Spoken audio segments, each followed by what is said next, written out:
Hello, everybody. Hope you're all doing good. Welcome back to the CTS podcast show. On the second episode, we are in conversation with Ateeg Jain, the service delivery manager from Bangalore.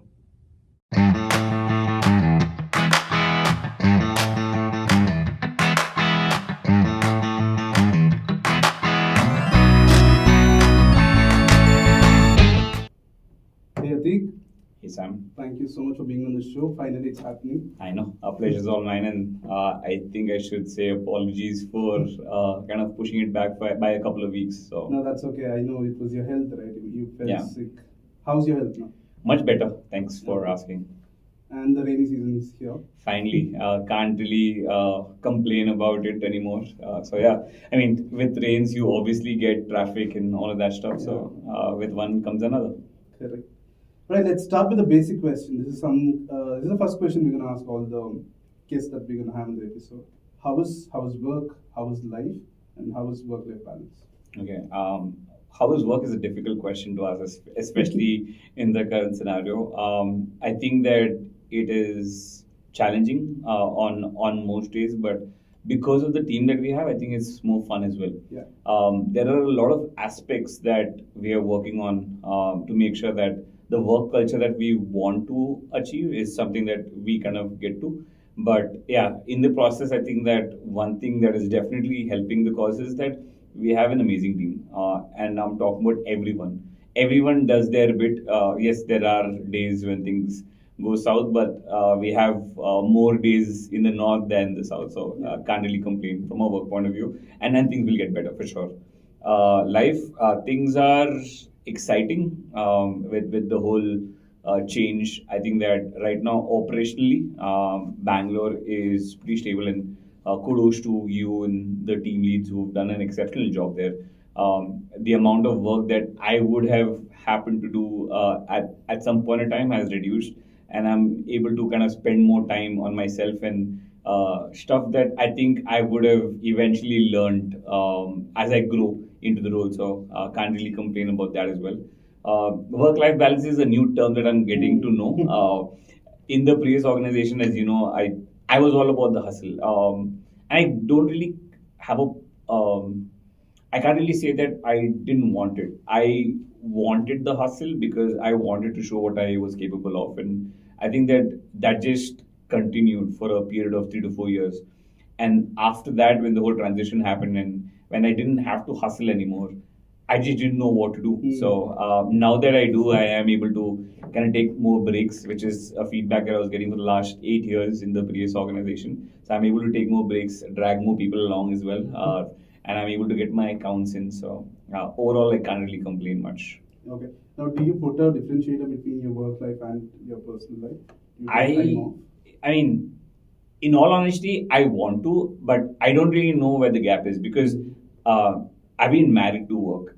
I've been married to work for 8 years, right? Yeah. So there were days when I was working Saturdays, Sundays doing hiring, and Monday to Fridays basically, coming into work and doing all the stuff that we had. So I don't really know if there is a line that I've drawn, but I think now I'm able to see more of myself not doing the work that I was doing before and focusing on what I could do better. So from that perspective, I think that now I am able to kind of see that difference for personally myself and obviously from a work point of view as well.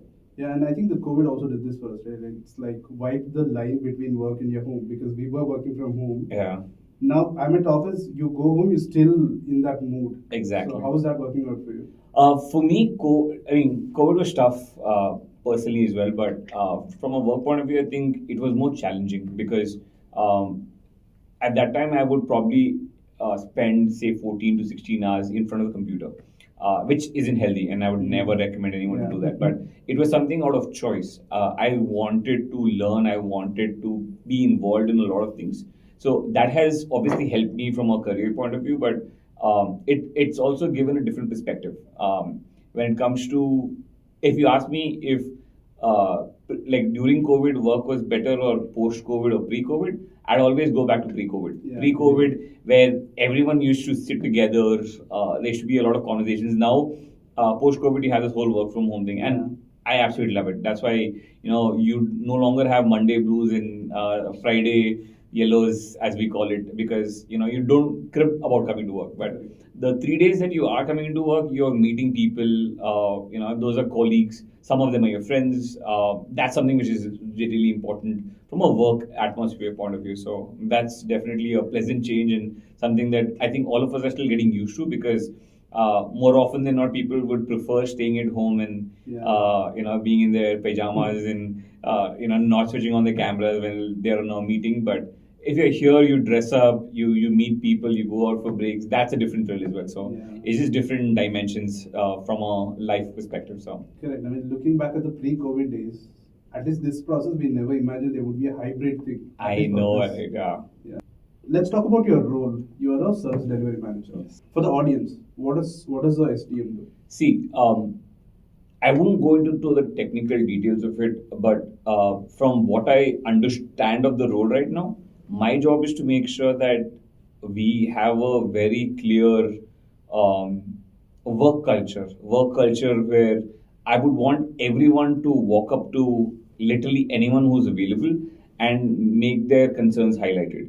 If I'm able to achieve that, and not just highlighting a concern, making sure that we're relaying that back to the relevant stakeholders and we take action on the ground. I mean, I can easily sit on the top of the pedestal and be like, hey, this is basically how it is. But no, that isn't enough, right? There's a lot more that we can do, and that is where I think my role is. My role is to knock the door down where I have to, and knock some doors where I know for a fact I can't knock those doors. So that's somewhere I kind of play a part where. Uh, Luckily, I've also gotten extremely amazing team. Right, when I talk about the team leads who've been here in the project from the time, I mean, for 4 to 5 years, you guys, like the team managers, everyone's exceptionally well. Where all the work that I was probably doing earlier, I don't have to do it anymore. So my focus is, hey, what can I do to make people feel that they're comfortable, and what can I do to make work more fun? That's basically my role right now. That's where I see it. I'm not going to look at the whole technical aspect about KPIs and stuff, because that's something which I think all of us are driving. All of us know the KPIs. All of us know where we are. My job is to make sure. So I remember this conversation that I was having with Krishna during the transition. One challenge that I did take up with him was, I told him that I'll show that Bangalore is going to be the top site, and that's a conversation I've had with all of you guys as well. And I feel somewhere we have kind of achieved that a bit. There's more obviously to go, but I can't be prouder and happier with the entire team, because everyone's given their 200%, and to a point where our KPIs are great. There's a lot of fun activities thanks to some of you who are leading it exceptionally well. I can't really, so that makes work more fun. That's basically where we wanted to be at, and I think we are slowly getting to that particular point. So thank you for that. Thank you. Let's go back to the days when you were an agent. So you decided to grow up the ladder. How did you decide you want to be a people person or an operational person? Sure. You had other options like quality training, WFM, which you handled for the Yeah. How did you decide to become a TL? Funnily enough, so when I did decide to take this up, the MIS team at that time who were making incentives, like the report, right? There were two people who were kind of making that, and they literally walked up to me like, "Hey, dude, you're making a lot of money. You really don't need to get into a manager role." But I think for me, I always knew that I want to get into a people manager role. And then that I think is by default an instinct that all of us have. Like some of us enjoy talking to a lot of people, right? Some people enjoy just the whole process adherence, and some people, for me, it is every day is a new experience. Like you'll have a team of 10, 12 people, you don't know what you're signing up for, right? And that exposure and that challenge for me was always fascinating. I I'd like to believe I was a very easy agent to manage. You had Ashish, Rahul Tejwani, Prateek were all pod leads at that time, right? And I'd like to believe that they would feel that I was a pretty decent agent, but I always saw people around me, and I'm like, hey, could I have done this better? And trust me, I've made several mistakes. I've always been someone who is very confrontational to a point where if I believe something is incorrect, I literally want to walk up to the individual and put my point forward. It's gotten me in more trouble than I'd like to, want to have. But that challenge drove me, and I always felt that that's basically my calling. So for everyone, it's a calling. For some people, when I've had conversations when I was a team leader, right? People, the first excuse someone gives is, I don't want to be on calls. Correct. That's not good enough. Like, not wanting to be on calls, is that moving your career forward? No. You know that you want to become a trainer. There is like a roadmap to it. You want to become an SME, quality, WFM, team lead. All of these are experiences, and no one's perfect. Like, if anyone tells you that, hey, they knew exactly what they wanted to know, I'm sorry, that's not right. They will, all of us will make mistakes, but how you learn from them is basically what defines you. And for me, that was something which was really important. So, for anyone out there, my only ask would be, you should know what you want. You can't have someone else, like, you can't have an Ateeg come to you and be like, hey, you should do this. No, you should, I can have my one-to-one conversations with you, and I can have an understanding, okay, this is basically where you're interested in. If you're interested in something, you'll put in additional effort for that. And that's something that you see a lot of people on the floor doing as well. Some of them have, gotten opportunities and they're killing it. And some of them will continue to get opportunities. And when they do, I'm very sure that, they'll do well as well. So that's basically where it is.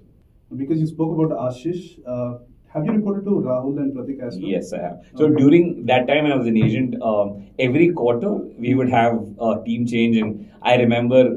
So at that time we had inbound calls as well. Yeah. So I had an inbound line right in front of me. So there used to be a guy called Rakshit in the previous organization. So we used to kind of fight for taking calls. We had incentives. In all honesty, I can't lie on the fact. Yeah. So I would literally take 15 to 18 calls a day, and I would enjoy it. I mean, I'm not doing that because I want to make incentives. I mean, yeah, that's there. But what I wanted to show people is basically, I am that good. If you're that good, try beating my numbers.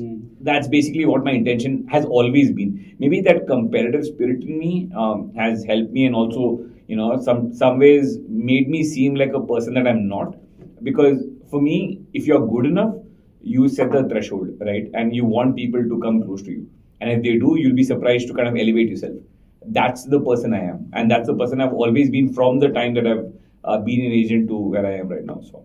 Yeah. So in the previous organization, because you spoke about it, I remember two things. So the first time I heard your name is when I was in training.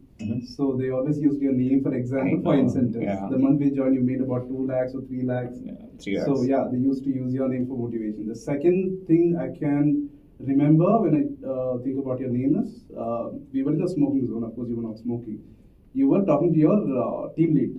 Back then it was Ashish. Yeah. So you were telling him how to write emails and how to make an impact. Yeah. I was like, who's the tier? Who's the agent here?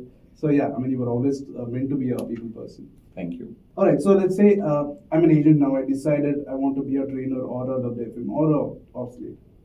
So what I've noticed on the floor right now is people wait for those IJPs or these opportunities. They think they're really good, but then when they come into these IJP interviews, they talk about what they can do in the future rather than what they've done. Yeah. Compared to other agents. So what would you like to tell them? How can they outshine others? How can they prepare themselves for this idea? So I think that there's a lot of this that we take on ourselves, right? As an operations team, as the leadership team, we take that as on ourselves because we need to provide people the platform to be able to express themselves and to be able to see where they stand. Correct. For example, if someone wants to become a trainer, there are up-teen opportunities that a team lead or a manager can provide that individual to take up upskilling, to take up sessions for an hour, to do huddles. Correct. Right?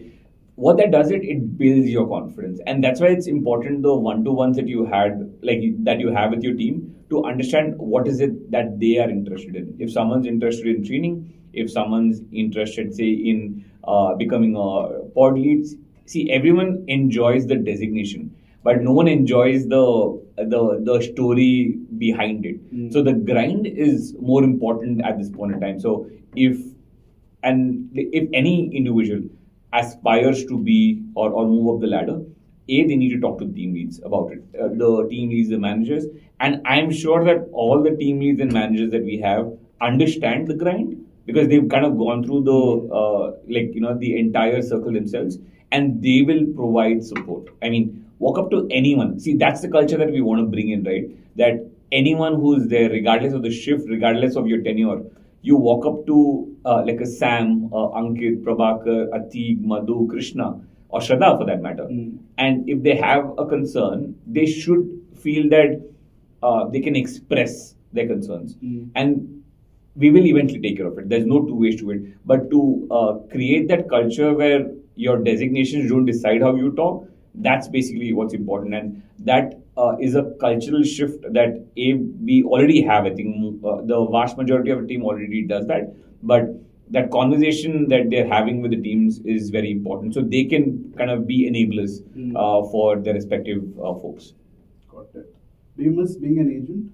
Oh, yeah, those days? 100%. What do you miss about those days? I think it was the fact that you're talking to like a completely random stranger at one. You don't know what the implementation is. You just go on a call. You're just having conversations. It's a new experience on every single call. That for me was fun. So we had amazing team at that time, right? So we have Vishu Grover, who was like one of the SMEs there. So every time I used to go on a call, and there's Isaac, all those guys, if they know for a fact that I want them on a call, I tell them they wouldn't hesitate. And I would sit on the call because I would learn so much from them. They had wealth of experience and they never shied away from kind of sharing that with you. And they were very open about it. So for me, that entire experience of learning something new and then making sure I pass that along to my peers as well. You know, if they come to me and ask me that question, that was something which was very endearing for me. So yeah, that's something I definitely miss, and I can't complain about the incentives. So Yeah. I mean, that obviously tops the case. I'm a Marwadi at the end of it, so if I have money there, I'm always going to talk about it. But yeah, there are other perks as well. Yeah. How do you deal with success and failure? Because in operations, we always are on the edge, right? We have a little margin for failure. So how do you handle when there is failure? In all honesty, it's about being very honest to yourself and to your team. If you're doing great and if you're not doing great, there's an opportunity, right? You don't mince your words. I mean, one thing that I believe that I've always done is I've never minced my words. And like I said, I've probably made more mistakes than most people have because of this particular behavior. But I'd rather have someone be very honest to me, to my face, saying, hey, this is what you're doing, I don't think it's right, rather than someone just pretending to be okay with it and then talking behind the back. So be very honest about the feedback and understand that feedback is constructive. You're doing good, great, right? You will eventually come to a point where things are not great. If you're doing bad, it's fine. You'll eventually come to a point where things are great. So not all days are going to be night and not all mornings are going to be like day. That's basically where it is. So you have to have an equal balance of understanding, acknowledging, and taking it up as positive feedback for sure. Right. My next question is around treating this particular job as a career. A lot of them treat it like a job, right? Yeah. You come, you do your work, you go home. A lot of them don't realize there is a solid career here. Yeah. How do people change their perspectives? So I think it starts off with a lot of the crowd that we have are people who've just completed 1 or 2 years in the previous organizations, and those were call centers, where it was basically customer service. The time people start, see, everyone joined this project with the understanding, oh, I'm working for Google. Even there are times when people post that, I'm at Google, but the honest reality there is that the amount of experience that you're gaining out of it with, say, Google Ads, Google Tag Manager, GA4, and the exposure that you get to new technology. Outside in terms of digital marketing, that's a niche skill, right? People need to start understanding that there's more to it. Is this all? No. There's a lot more to digital marketing that we don't handle, but there are opportunities for us to kind of upskill ourselves. People do not upskill themselves. The only mentality that some people have is, okay, I'm here to take 6 calls, I'm taking 6 calls, 8 calls, I'm done for the day. And the time you start changing that, saying that, okay, why does this work this way? what's a cookie. When you start getting into the details of it, you understand that there's more connected to it, and that's when you kind of embrace that there's a larger world out there, and you're not just confining yourself with taking calls. Yes, taking calls is one aspect, but there are other aspects as well that that you're aware of, but you don't acknowledge it or don't realize it as much as you should. So the mindset change of this not just being a job. I mean, it's a job, it pays salary, yes, but it's a career for most of from a lot of people that I interact with. They want to be SMEs, they want to be trainers, they want to be quality, WFM, all of that stuff. It's because they see the amount of good people that we already have, right? That's what is calling for them, and then that's something I think is a mindset shift that everyone needs to look at least. All right. So, how many companies have you worked so far, including our previous organization? I have a total work experience of 18 years. 18 years? Yes. How many companies? 5 companies. 5 companies. Okay. Do you have a favorite manager out of all these companies? Yeah. If I have to be brutally honest, there's this guy called Partha Sarthi, right? Partha, you know. As a he was my assistant manager at that time, right? I didn't, so he would not teach me anything from a digital marketing point of view or from a people management point of view. But one thing that I've learned from him, and there's a lot to learn from all of them, right? For each of them bring a different version to themselves to the table, and for me that's been very enlightening and very helpful as well. Partha has always treated me like his son. So when this whole transition happened, so the first time I got the operations manager role, he is the first one to call me. When this whole transition happened to Cognizant, he's currently a associate director in Cognizant.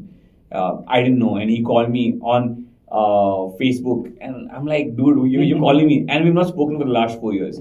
He called me like, hey, I heard that this whole Cognizant thing is happening. Like, yeah, it's had, like, I'm not sure. Like, so he was the one who told me, take it up, great opportunity, it's good for you. So for me, what I've learned from Partha is, apart from all the work bit, right? I mean, when I look at like Krishna, the amount of subtlety he has, his presentation, I've told him so many times that the way he presents during the BRs, I'm floored by it. He's a storyteller, right? Versus a Kushal in the previous organization. Kushal would not be a great storyteller, but he would be the calming influence of how things are. So there's always a lot you can learn. See, you can always nitpick, right? But from that perspective, I think that I've been lucky enough that, because I'm in the extreme ends. Like when you look at a Krishna or a Kushal, how they manage situations very calmly, right? I'm in the extreme end, right? I'm like, hey, if this is done, let's do this. I just want work to be done. So I've learned so much from them. But for me, Partha, because of the fact that I think he went out of his way, and the fact that we've not worked together for the last 6 years, he called me and he gave me advice as a well-wisher. That for me goes a long way. So for me, that's Partha. Great to know. Right. My next question is around financial discipline. Yeah. Anyone who knows you knows that you have a great financial discipline. And before we get into that, I want to know, how did you get this mindset? Because people around your age, people around you, your friend circle, relatives, I'm sure they're not like that, right? Yeah. Something should have happened for you to get into this. So how did you get into that? So when it comes to money, again, like I said, I'm a Marwadi. For me, money just speaks. I never really knew about this. I have a cousin who started investments and all of that stuff. So when I made I used to make a decent amount in terms of incentives. Yeah. So every time I did, I would walk up to him and I'm like, hey, let's go out. And he's like, no, you're not. He would literally take my phone and invest money on my behalf. And I didn't know the whole logic behind it. Cut down to 3 years, when I looked at my portfolio at that time, I was like, wow, you could see your money multiply. And when that happens, that feeling is different. And I started reading about it. And I'm like, okay. And that's when I realized that the biggest mistake that our current education system has is it doesn't teach people how to be financially dependent. Like there are conversations that I currently have with people who are amazing at what they do, but they're so reliant on the job that tomorrow, it's a company, right? Like Google laid off people. Like so many companies are laying off people, and for them it's business. For us, it's our livelihood, right? So tomorrow, if like the same thing happens, do I want to be in a situation where I can't take care of myself and my family? No, right? So that was basically it for me, right? I wanted to make sure that I go through a lot of, and there's so much content available. See, we while away a lot of our time in terms of Netflix, and do all of that stuff, right? So, and I make it a point of at least going through videos which are informative about financial literacy. Again, I'm not an expert, right? I know the basics, but the basics that I know will be enough for me tomorrow if, say, 5 years down the line, I'm not able to work anymore. I know for a fact that me or my family does not have to depend or not have financial stability. So keeping that in mind is what it kind of that's when I started my journey. And the second most important thing is when I used the SIP calculator, I saw that I could make 3 crores. I'm like, oh, okay, this is basically what I want. I want 3 crores in my account. That's definitely helped as well. But no one really talks about it. The previous company manager that I was working with as well, I had to tell, hey, basically this is happening, and people, and it's also to do with our age. In all honesty, because when we were young, we were told that hey, investment, stock markets are all gamble. You put money, you're going to lose money. It's all your hard work. People were very short-sighted in terms of that, and we bought into it. But now when we think about it, and all of these are people who really worked hard in their working careers, and they have savings, but they've not invested the money. So your savings is going to fetch you a amount, but your investments are going to make sure that your money multiplies. And then that's basically what everyone wants. I'd rather be, after a few years sitting in Goa, sipping on pina colada and not working, just chilling out there, rather than, working at, 50s, 60s and still trying to go through the grind. So that's a motivating factor for me. Got it. Thank you. Now, around the same thing, let's say I'm an agent who's earning about 25K to 30K, and I have zero knowledge about investments. What do you suggest? Where can I start? Simple thing. You do the finance for yourself, right? I'm sure there are. One good thing about investments is that you don't have to restrict yourself from spending money. You do your expenses the way it is right now. Are you able to save 3K a month? I'm sure you can figure it out. You go out, you end up spending 2.5 to 5K anyway, right? So if you're going to spend 3K at the start of the month, what do you think will the amount be? Let's assume that you're 22 right now. You invest 3K a month every month religiously for say around 30 years. 3K, not more. How much do you think you'll be able to save after like 30? Like you're 52, what do you think your savings will be? Okay, 3K a month for the next 30 years? Are we looking at 50 lakhs? 7.8 crore. Whoa. Just 3K a year, you will be making 7.8 crore. Nice. And that's basically it, right? Okay. And you're not risking yourself. Now if I ask you this question, which are the top companies in India? What would be the names for you? Top companies in India? Yeah. Like the Indian companies? Or Indian companies. Tata, we have Reliance, we have Jio. Jio is an Indian company. Yeah, Reliance, Jio, you have Adani, all of that, Yeah. right? So these companies are kind of the top 50 companies of India. You just invest your money in the top 50 companies in India. That's it. You don't have to go for Manek Shaw, pawn shop, which can multiply your amount into 10,000 times. No, Yeah. you invest in some, like all of us use Jio, right? Correct. All of us use our like people who smoke ITC. Correct. Right? Cigarettes, tobacco. All of these are stocks which are available and something that we consume. We know for a fact that people will not stop you using it. Yeah. Right? These are very safe investments which will give you a return of say 12 to 13% every year. Right? You don't have to worry about it. If your money is growing, so your inflation is around 7 to 8%. If you're able to beat your inflation and you're getting say 12 to 13%, nothing like it. And there are a lot of mutual funds. The best part about someone who's starting off is just invest in mutual funds and just invest in index. Index is basically the top 50, your index 50 funds are the top 50 funds of India. Invest in those. And if you do this, you'll be surprised to know the amount that you're making. There's there are a lot more riskier options. I would not suggest anyone to go for it because you're starting off, right? And 3K, well, it may not seem a small amount right now, but when that money grows and multiplies, you really don't have to worry about anything else after that. Great, thank you for that. Now, go to the rapid fire. I Okay. should have Karan Johar. We'll have the guest as well. I mean, if you had a competition, probably I would have a gift hamper. But yeah, let's try and keep it rapid. Okay. What's your favorite food? Paneer. Anything to do with paneer? Okay. Do you support IPL team? I know this is a stupid question just for the RCB. audience. Yeah, absolutely. RCB. Do you think they'll win this season? Never. Never. No, I mean, not this year, but hopefully one of these years, and when they do, we can They'll all make it probably say Eastern Eastern Cup Cup Namdu, not Namde, Namdu. So Okay. Do you have a celebrity crush? it keeps changing every movie I watch. Who's it currently? I was watching this Korean drama, Queen of Tears. There's this actress there, floored by her. Okay. What's your favorite TV show? Friends, Game of Thrones. I like Lucifer as well. What are you watching currently? Currently, Queen of Tears. That's the Korean drama that I'm watching in anime, One Piece. Okay. Do you have a favorite movie you go back to?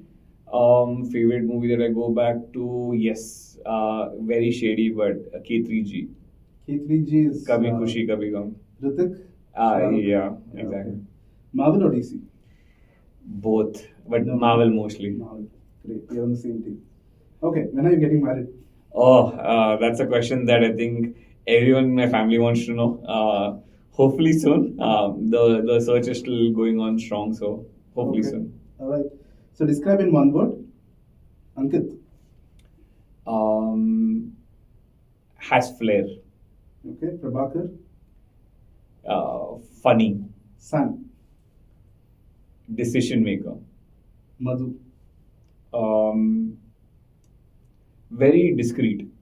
Krishna. Too calm. Pratik. He's brother, so like bhaichara kinds. Okay. The last one. Ateeg. Ferocious on bad days and fun on not so bad days.